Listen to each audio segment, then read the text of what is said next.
A solitary pilgrim on the road to Santiago, Spain's holiest shrine. In the Middle Ages and beyond, people flocked this way in their thousands, spawning a network of trades and hostelries to cater for their needs. But now Manjarin, 1,500 meters up in the mountains, has fallen silent, the fate of several hundred villages in northern Spain. Encouraged by the former dictator Franco to migrate to the towns during the industrial boom of the 1960s, their inhabitants left behind a way of life of which only a desolate testimony remains. The wind has swept away rooftops, and ravaged by extremes of climate, all that's left of what once were houses is crumbling stone. But some people are going back to the mountains.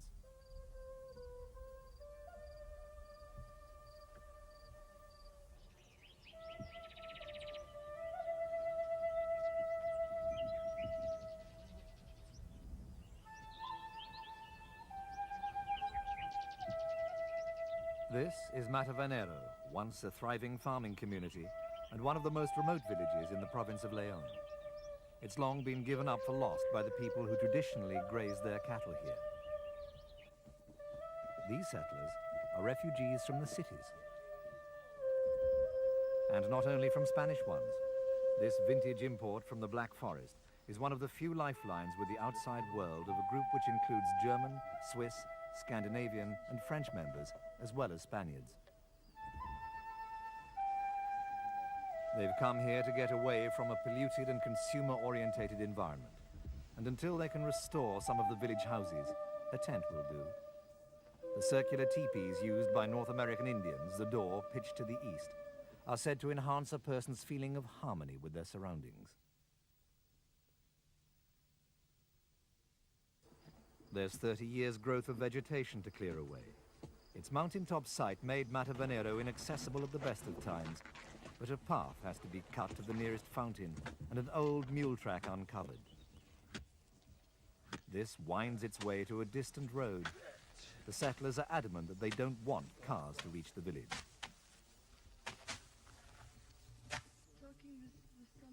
The schoolhouse has been rebuilt by the new villagers. It serves as a meeting place and social center, as well as for its original purpose.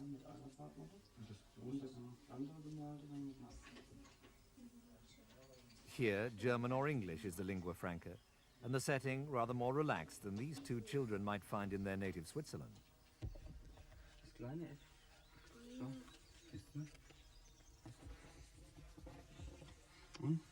The mainstay of the village economy is subsistence agriculture.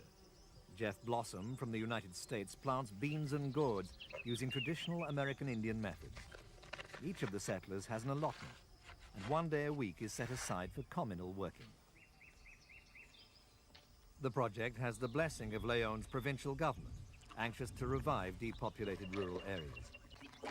It smoothed the way over the thorny problem of land ownership and has pledged to help develop agriculture, although it seems to envisage farming on a rather grander scale than do the settlers.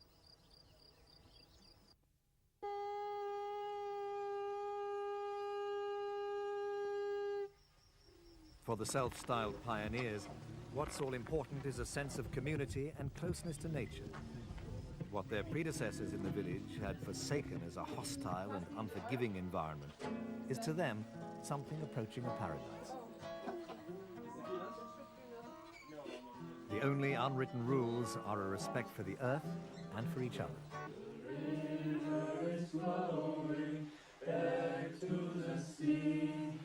Mother Earth is carrying me, a child I will always be. Mother Earth is carrying me back to the sea.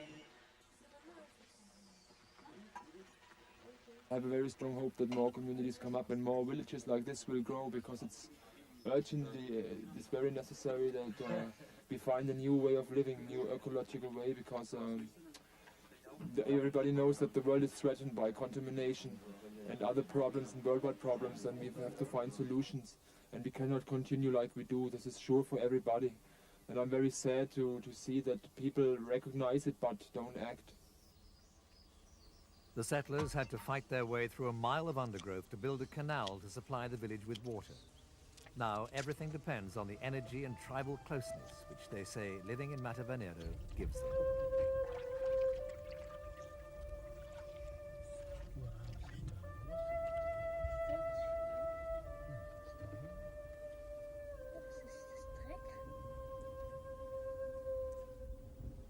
Some local people are skeptical about the newcomers, who've been nicknamed the Vikings, and don't rate the community's prospects for survival. But most seem well disposed towards them. It doesn't matter to me that they come from elsewhere. The important thing is that they adapt and understand what life's like here and know how to work, because these aren't the kind of places where you can sit around without working. In the city of Leon, whole estates have sprung up consisting of immigrants from a particular rural area. They even carry on celebrating their village Saints' Day among themselves. Matavenero, a dream from the 60s, or statement of intent for the dawn of a badly needed new age? Time and the harsh winters will tell. Meanwhile, the ones who moved away find an echo of home amid the urban sprawl.